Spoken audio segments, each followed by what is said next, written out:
We overcome the fear of loss by recognizing that nothing was ours to begin with. The fear of loss is rooted upon the illusion that I actually still have something in my grip. Right? If I've never had it, I'm not afraid of losing it. If I don't own anything, I'm not afraid of losing it. For example, one of my fears is not losing my diamond earrings. Why? Because I don't have diamond earrings. You can only be afraid of losing your diamond earrings if you've got diamond earrings. So the fear of losing something is founded upon the idea that I have it. Like I have my diamond earrings, so I'm afraid of losing them. But when we think about things more deeply, which is what I'm sure you're referring to, nothing is ours. Nothing is ours. Every single thing, every person, every ability is being lent to us. Look just over the course of your life. That which we gain, you learn how to be a fantastic baseball player. You learn how to be a great this thing or that thing.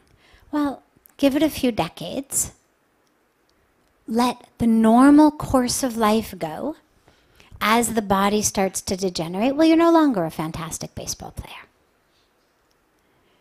We're attached to so much our beauty, our degrees, our titles, our careers. Well, we lose those anyway. Even if nothing happened and we just simply got older.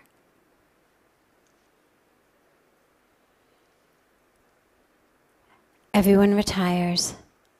Everyone's body starts to degenerate at pretty much the same rate. We lose that.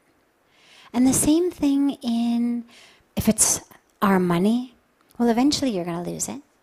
Whether you lose it now or whether you lose it when you pass over,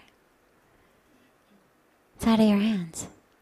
God may decide to give you a lesson a little bit earlier. The stock market might crash. Something could happen.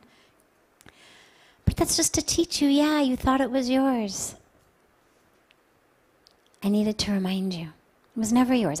It's not that God took something from us. People tend to think, oh my God, why did God take everything I owned? Really, you owned it. Really, God took it. No. It was actually never ours. It was lent to us. And this is true about every ability we have, every possession we own. It's also true about our relationships. Eventually, whether through divorce or whether through death, you're going to lose. It's sad, but until and unless we recognize that as an ultimate truth of life, we can't really live, because then we're grasping on. But the lesson in it, the how do I move through this on my path to enlightenment way, rather than just, okay, how do I deal with the fact that I'm going to lose it, is to ask ourselves, well, what is it I don't lose? If everything I'm going to lose, including my loved ones, well, then being attached to these things,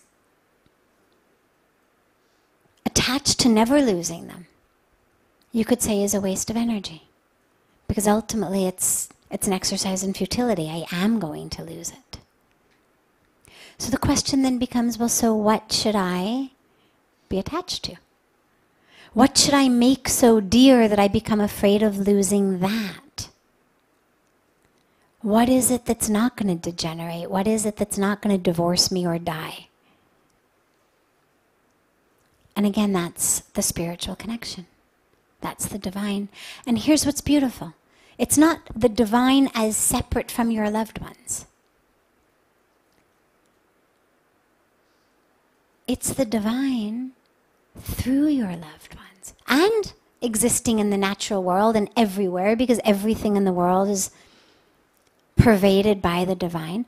But it's not, okay, honey, I'm not going to love you and be attached to you anymore. I'm going to love God instead. But what it looks like is, okay, instead of being so attached to that really beautiful young face, rather than being attached to that perfect body, rather than being attached to the way that you look in, those clothes, rather than being attached to the way you dance, I'm going to be attached to your essence, to your spirit. Because everything about the body is going to change, keeps changing.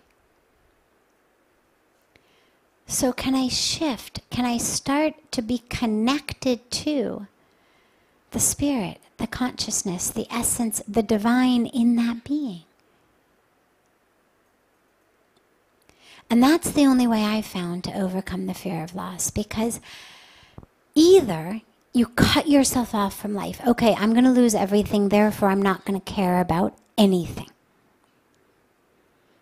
But what that does is it literally contracts the heart.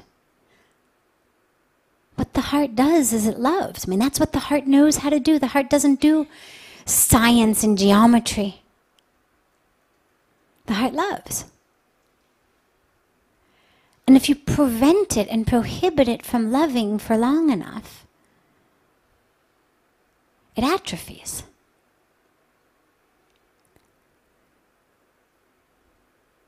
So what am I going to love that I can love without fear? It's your essence. It's your divinity. It's God through you. And I can certainly enjoy the form at this moment that the divine is coming to me. And of course, why not? God wouldn't have created so much beauty if we weren't supposed to enjoy it.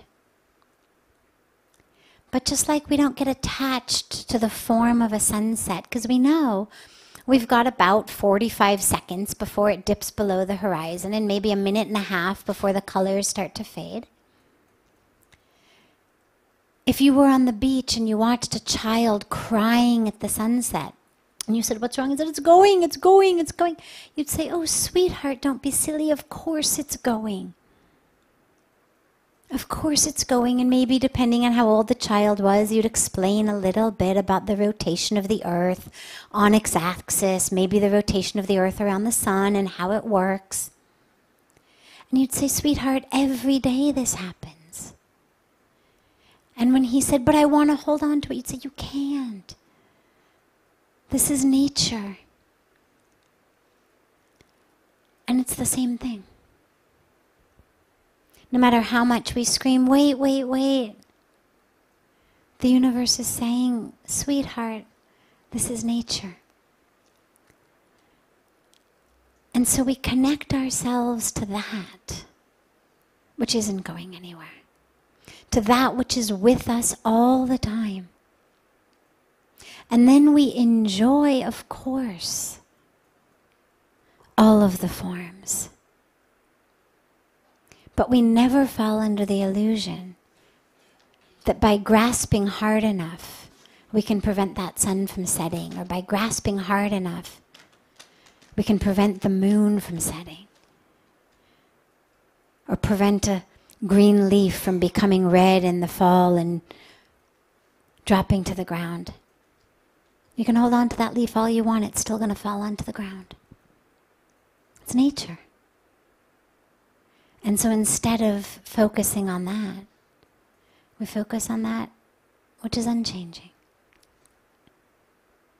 The presence of the divine. And we try to see how much during the day, in how many different people, in how many different circumstances, can I connect with the divine?